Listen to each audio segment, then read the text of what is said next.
Greetings, all my friends over there at High Smokers of Ireland. Over there, I mean, part of part of the community of the PSOI. How y'all doing today?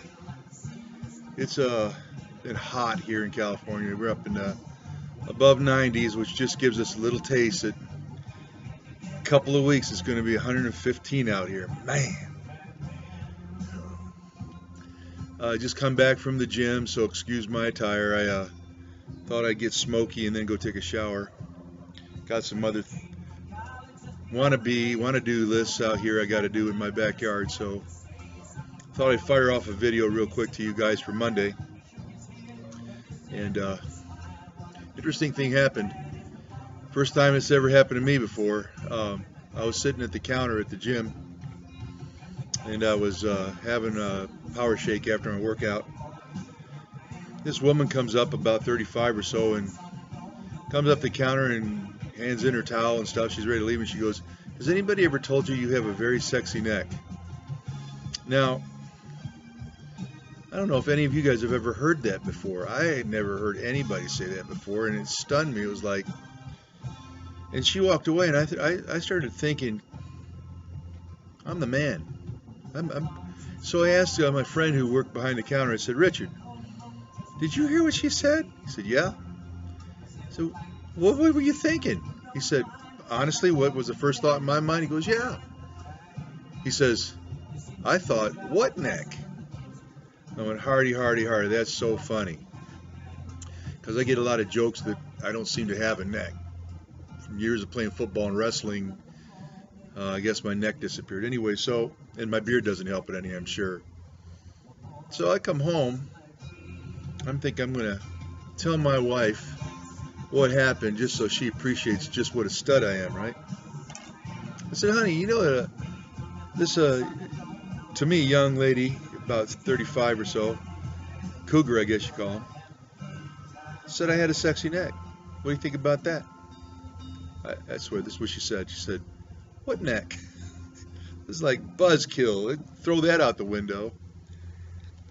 You know, there's only so much you can do to feel good about yourself at 60.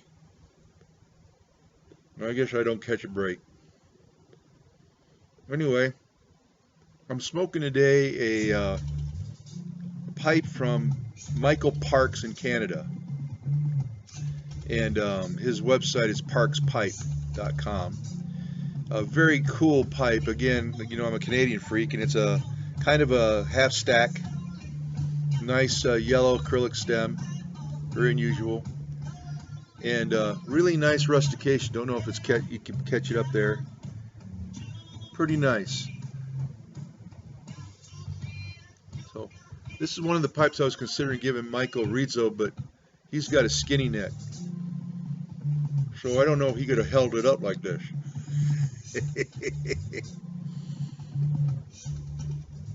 Hey Michael, if you're watching this video, you sent that pipe in to Tinsky yet to get it fixed, the Bulldog? And if so, let me know when you get it back, man, and smoked it. Do a video on smoking that Bulldog, because that Bulldog is awesome.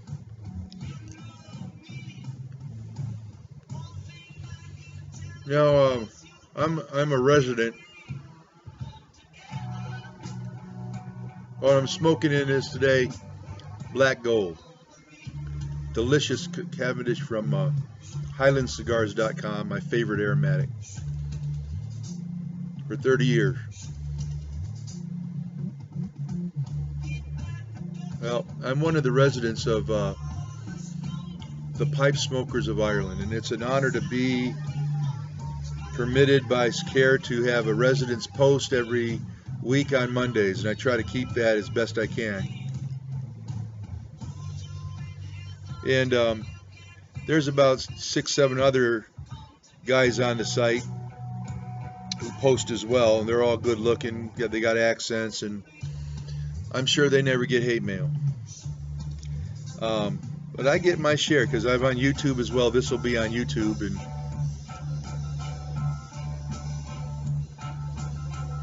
every once in a while I'll get something.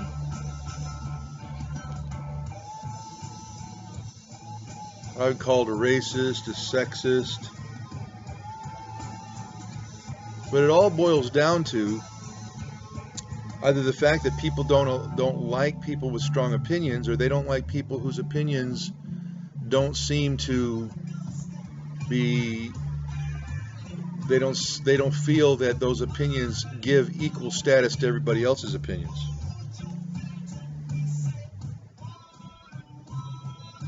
Well, that stems from, I believe, a hypocritical and deceptive doctrine that the world at large holds. In America really has seized hold of this, and it's called the doctrine of tolerance.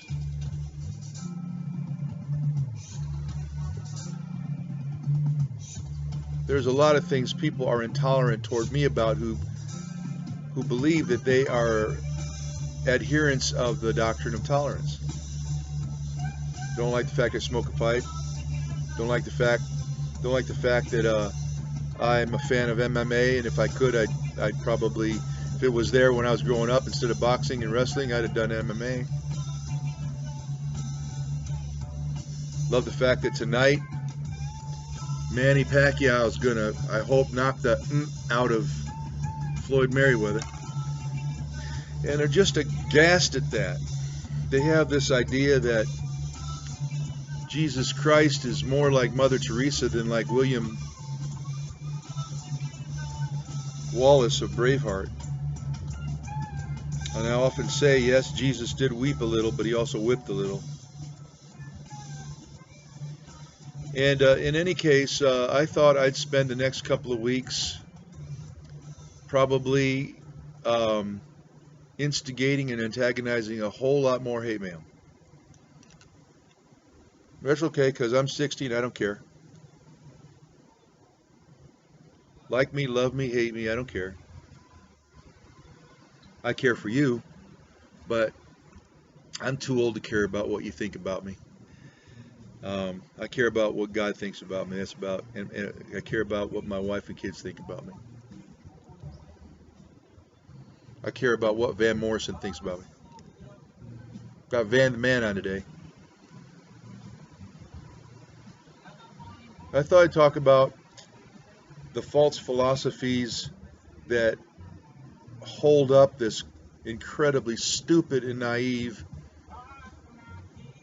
philosophy that seems to undergird so many cultures today, Western cultures, called tolerance. And the redefinition of the word tolerant, the word discrimination, the word relative.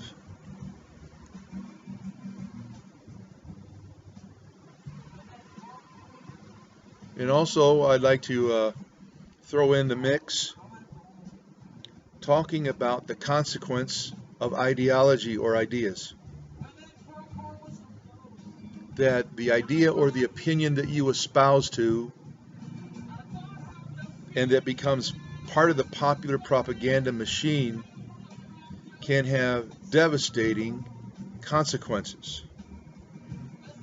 Somebody had an idea that socialism should be singular in the country of Russia, the nation of Russia. And because of that individual's idea, under Stalin, about 43 million to 60 million people lost their lives of starvation and what have you, non-combatants. Under Lenin, 6 million. Somebody had an idea one day that there was one singular superior race called the Aryans, and in order for this world to be better, they had to populate it and they had to weed out everybody else, and 11 million lives later, it was stopped. Nazi Germany.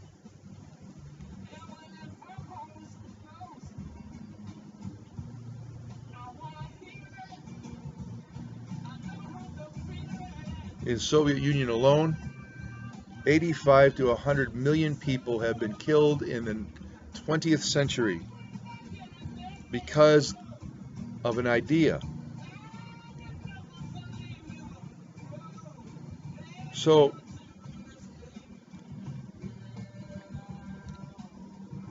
opinions are fine. And I honestly would fight and die for your right to have some opinions. And there are some opinions I don't think you have a right to have. And I don't think certainly you have a right to talk about. And I am very intolerant toward those kinds of opinions. For instance, NAMBLA, the National Association of the National Association of Man-Boy Love, or I'm sorry, the National Man-Boy Love Association, a group of pedophiles, has a motto that says sex before 8 or it's too late. They're allowed to have their literature in libraries that kids can come across. They lobby. They actually have a listening ear amongst politicians.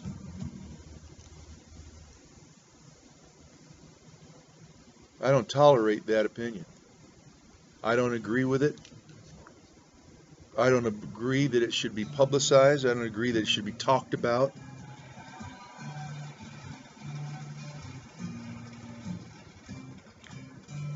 If I began to propagate amongst the citizens of the United States the virtue of raping your mother, would you tolerate that? Raping your daughter? Would you tolerate that? Would you believe and want to protect my right to spread that around? No. Most philosophies are built off of strong mottos, slogans, or statements that cancel out the philosophy itself. For instance, the philosophy of moral relativism. Relativism basically believes there's no such thing as an absolute statement. All statements are relative, depending on who's saying them and who you are. And that each of us has our own truth, and our truth is just as true as everybody else's. And so the motto of the relativist is that there's no such thing as an absolute truth, which itself is an absolute truth. It's an absolute statement. No such thing as an absolute statement as an absolute statement. It cancels out the validity of that argument. Tolerance is another. Tolerance ends up canceling itself out or contradicting itself, because the doctrine of tolerance has redefined the word tolerant to mean I should be tolerant of everybody else's opinion as just as equally valid as my own. So what that means is, if I'm not, then I'm branded, I'm castigated, I'm criticized, I'm persecuted, which itself is intolerance. So the one thing that the society of tolerance and the doctrine of tolerance cannot tolerate is someone who does not tolerate it, which makes it intolerant.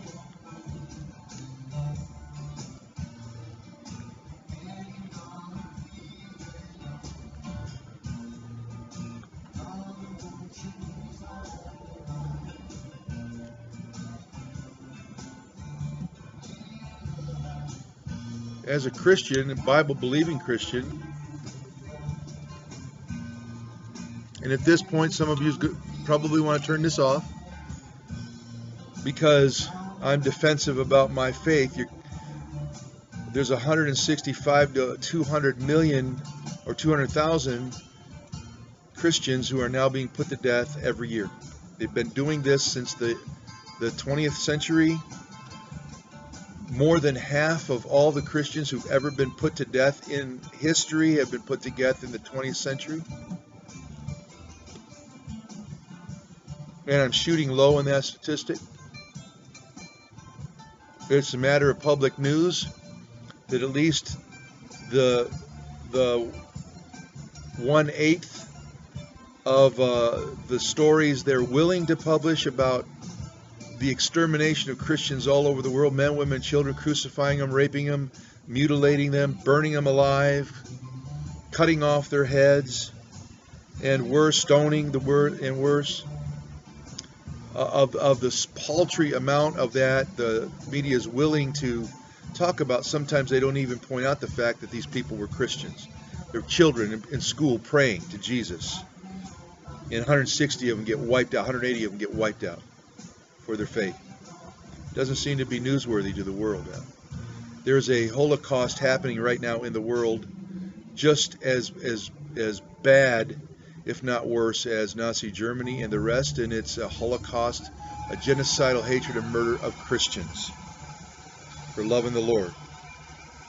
In this country, they're not putting us to death. In this country, they caricature and they stereotype every kind of Christian. They blaspheme Christ, they blaspheme God, but they'd never dare do that to a Muslim because they'd bomb the crap out of you.